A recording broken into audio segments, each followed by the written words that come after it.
ये कहानी एक ऐसी औरत के ऊपर आधारित है जिसका पति जंग में घायल हो जाता है और फिर वो अपनी पत्नी की पर्सनल जरूरतों को पूरा नहीं कर पाता, जिस वजह से वो औरत अपने ही नौकर के साथ अपनी जरूरतों को पूरा करती है। अब इसके बाद कहानी में आगे क्या होता है ये हम आज की इस एक्सप्लेनेशन में देखने वाले हैं। पर दोस्तों उससे पहले अगर आपने मेरे दूसरे चैनल को अभी तक सब्सक्राइब नहीं किया तो प्लीज उसे भी जल्दी से सब्सक्राइब कर लीजिए। वहाँ पर मैं इससे भी तगड़ी तगड़ी मूवीज को एक्सप्लेन कर रहा हूँ। तो चलिए अब बढ़ते हैं एक्सप्लेनेशन की तरफ। फिल्म का नाम है लेडीज चैटरलीज लवर और ये फिल्म 2015 में रिलीज हुई थी। मूवी की शुरुआत में हम कुछ लोगों को देखते हैं जो एक खदान में काम कर रहे होते हैं। तभी अचानक वहाँ एक धमाका होता है और ओलिवर नाम का एक आदमी जो उस खदान में काम करता था वो उनकी मदद के लिए भागता है और लोगों को बाहर निकालता है। पर उनमें से टेडी नाम के एक आदमी की मौत हो जाती है और उसकी डेड बॉडी को उसके घर पहुंचाया जाता है। इसके बाद एक पार्टी में हम कोनी नाम की एक खूबसूरत लड़की को देखते हैं। तभी उसके पास एक आदमी आता है जिसका नाम क्लिफर्ड चैटरली था और वो बहुत अमीर था। अब कुछ देर तक बातें करने के बाद वो दोनों एक दूसरे से इम्प्रेस हो जाते हैं और साथ में डांस करने लगते हैं। लेकिन कोनी के दोस्त डंकन को ये बिल्कुल भी पसंद नहीं आता क्योंकि वो भी कोनी से प्यार करता था। अब इन दोनों की ये मुलाकात प्यार में बदल जाती है और वो दोनों एक दूसरे से शादी कर लेते हैं और शादी के वक्त वो दोनों ये कसम खाते हैं कि वो दोनों एक दूसरे से हमेशा वफादार रहेंगे और कभी भी एक दूसरे का साथ नहीं छोड़ेंगे। अब उन दोनों की मैरिज लाइफ बहुत अच्छी चल रही थी पर अगले दिन ही क्लिफर्ड को सेना में जाना पड़ता है क्योंकि वो एक सोल्जर था। वहीं जंग के दौरान क्लिफर्ड घायल हो जाता है और उसे वापस घर भेज दिया जाता है। आज क्लिफर्ड घर आ रहा था और सभी बहुत ज्यादा खुश थे और उसका वेलकम करने के लिए घर के बाहर खड़े थे। क्लिफर्ड को देखकर कोनी बहुत ज्यादा खुश होती है पर तभी हम देखते हैं कि जंग में घायल होने के बाद क्लिफर्ड के पेट के नीचे का पूरा हिस्सा पैरालाइज हो जाता है।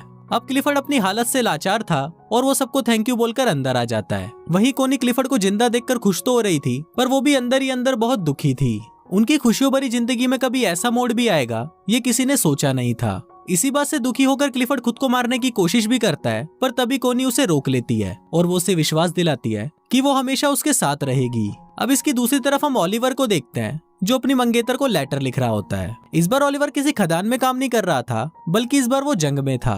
कुछ दिनों बाद जब ओलिवर अपने घर आता है तो वो अपनी मंगेतर को किसी दूसरे आदमी के साथ देख लेता है और वो उससे बिना मिले ही वहाँ से चला जाता है। कुछ दिनों बाद ओलिवर काम मांगने के लिए क्लिफर्ड के पास जाता है। फिर जब क्लिफर्ड उससे बात कर रहा होता है तब उसे पता चलता है कि ओलिवर जंग में उसी के अंडर काम कर रहा था। क्लिफर्ड इससे काफी इम्प्रेस होता है और वो ओलिवर को उनके पक्षियों का ख्याल रखने का काम देता है। अपाहिज होने की वजह से क्लिफर्ड अपने लिए एक गाड़ी खरीदता है और जब वो उसमें बैठकर घूमता है तो उसे लगता है कि मानो उसके पैर वापस आ गए हैं। फिर एक दिन वो कोनी के साथ ओलिवर के पास जाता है। ओलिवर जंगल में बने हुए एक कॉटेज में रहता था और पक्षियों की देखभाल करता था। वहाँ पहली बार कोनी ओलिवर को देखती है। वहाँ से वापस आते वक्त कोनी ओलिवर को इशारा देती है पर ओलिवर उसे समझ नहीं पाता। अगले दिन एक मेड कोनी के पास आती है और उसे बोलती है कि ओलिवर अपने कॉटेज की चाबी मांग रहा है। इस पर कोनी खुद उसे चाबी देने के लिए उसके पास जाती है। फिर जब वो ओलिवर के पास पहुँचती है तो ओलिवर उससे ठीक से बात नहीं करता और उसे बोलता है कि आपको ये तकलीफ उठाने की कोई जरूरत नहीं थी। कोनी को भी ओलिवर के इस बिहेवियर पर गुस्सा आ जाता है और वो गुस्से में वहाँ से चली जाती है। अगले दिन ओलिवर कोनी को एक लेटर लिखता है जिसमें वो अपने बर्ताव के लिए उससे माफी मांगता है। इसके बाद कोनी फिर से उससे मिलने के लिए उसके कॉटेज में जाती है जहाँ ओलिवर अपनी शर्ट उतारकर काम कर रहा था। फिर जब कोनी उसके बदन को देखती है तो उसके भी तन बदन में आग लग जाती है। ये देखकर कोनी खुद को कंट्रोल नहीं कर पाती और वो ओलिवर के पास जाने लगती है पर तभी ओलिवर भी उसे देख लेता है और अपनी शर्ट वापस पहन लेता है क्योंकि वो कोनी की इज्जत करता था।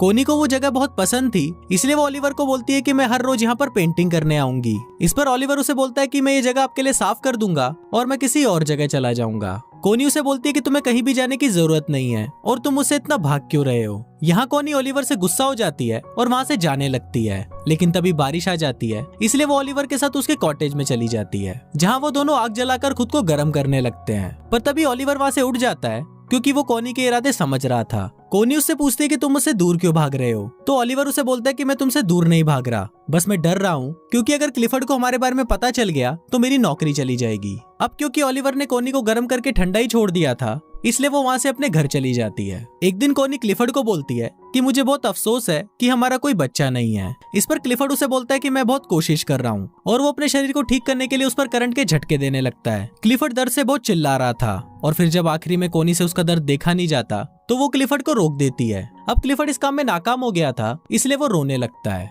अब इसके अगले दिन कोनी जंगल में जाती है और वहाँ पर बैठकर एक डायरी पढ़ने लगती है पर तभी उसे ओलिवर के काम करने की आवाज सुनाई देती है और वो तुरंत उसके पास चली जाती है जहाँ पहुंचकर वो छोटे चूजों को देखती है और उनको देखकर रोने लगती है। उन बच्चों को देखकर वो अपने बच्चे को याद करती है जो शायद अब कभी भी पैदा नहीं होगा। अब कोनी को रोता हुआ देखकर ओलिवर उसके पास आता है और उसे गले लगा लेता है। अब ओलिवर भी कोनी को पसंद करने लगा था, इसलिए वो उसे अपने साथ अपने कॉटेज में ले जाता है, जहाँ वो दोनों घपाघप करते हैं। अब कोनी पूरे दिन ओलिवर के साथ ही रहती है और फिर जब शाम होने को आती है तो ओलिवर उसे घर छोड़ने उसके साथ जाता है।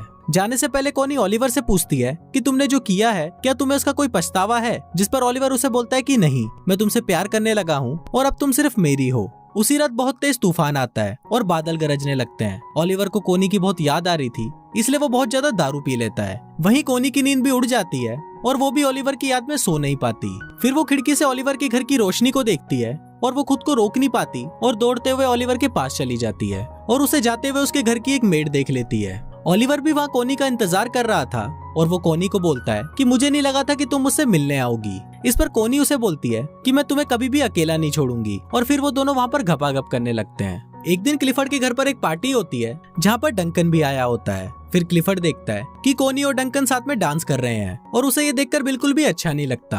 अगली सुबह क्लिफर्ड कोनी को बोलता है कि तुम्हारे लिए तुम्हारे पति से ज्यादा इम्पोर्टेंट एक बच्चा पैदा करना है। कोनी हमेशा से एक बच्चा चाहती थी और क्लिफर्ड को लगता है कि इसीलिए कोनी डंकन के करीब जा रही है। पर इस बात से कोनी बहुत गुस्सा हो जाती है, जिस पर क्लिफर्ड उसे कहता है कि उसे इस बात से कोई फर्क नहीं पड़ता कि तुम किसी से भी बच्चा पैदा करो, बस वो बच्चा मेरा होना चाहिए। अब इस बात से गुस्सा होकर कोनी ओलिवर के पास चली जाती है और उसके साथ घपाघप करती है।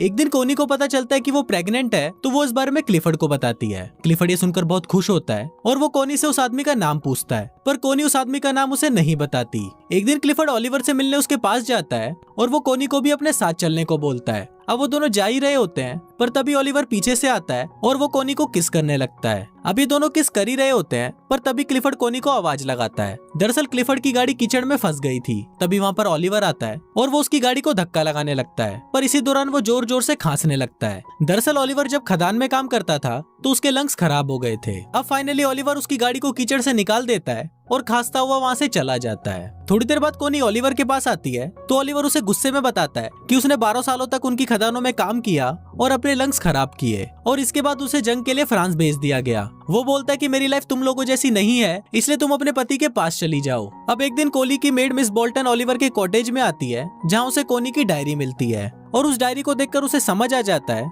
कि कोनी के पेट में जो बच्चा है वो ओलिवर का है। एक दिन क्लिफर्ड आने वाले बच्चे की खुशी में अपने घर पर एक पार्टी रखता है, पर तभी वहाँ पर मिस बोल्टन आती है और वो क्लिफर्ड को बता देती है कि कोनी के पेट में जो बच्चा है वो ओलिवर का है। फिर जब कोनी क्लिफर्ड से मिलती है तो क्लिफर्ड उससे बहुत नाराज हो जाता है। इसके बाद कोनी मिस बोल्टन के पास जाती है और उससे पूछती है कि तुम्हें ये बात किसने बताई, पर इस पर मिस बोल्टन उसे कुछ नहीं बताती। अब कोनी को लगता है कि शायद मिस बोल्टन को ओलिवर ने बताया होगा, पर मिस बोल्टन उसे बोलती है कि उसने उसे कुछ नहीं बताया। अब इस पर कोनी रोने लगती है और वो उसे बोलती है कि मैं ओलिवर से बहुत प्यार करती हूँ। फिर मिस बोल्टन उसके पास आती है और उससे माफी मांगते हुए बोलती है कि जल्दी ओलिवर के पास जाओ वरना तुम्हारा पति उसे मार देगा। ये सुनकर कोनी भागते हुए ओलिवर के आउट हाउस में जाती है और देखती है कि वहाँ पर कोई नहीं था। ये देखकर कोनी रोने लगती है, पर तभी वहाँ पर ओलिवर आ जाता है और उसे देखकर कोनी उसे गले लगा लेती है। इसके बाद हम देखते हैं कि कोनी क्लिफर्ड के घर पर आती है, जहाँ कोनी उससे डिवोर्स मांगती है, पर क्लिफर्ड उसे मना कर देता है और ओलिवर को बुलाने के लिए बोलता है। पर फिर जब ओलिवर वहाँ पर आता है तो वो दोनों आपस में बहस करने लगते हैं और फाइनली कोनी और ओलिवर क्लिफर्ड के घर को छोड़कर चले जाते हैं। उनके जाते वक्त क्लिफर्ड वहाँ पर आता है और वो कोनी को तलाक देने के लिए मान जाता है। अब कोनी और ओलिवर क्लिफर्ड से बहुत दूर चले जाते हैं और हमेशा हमेशा के लिए साथ रहते हैं और कुछ इसी तरह से ये फिल्म यहीं खत्म हो जाती है।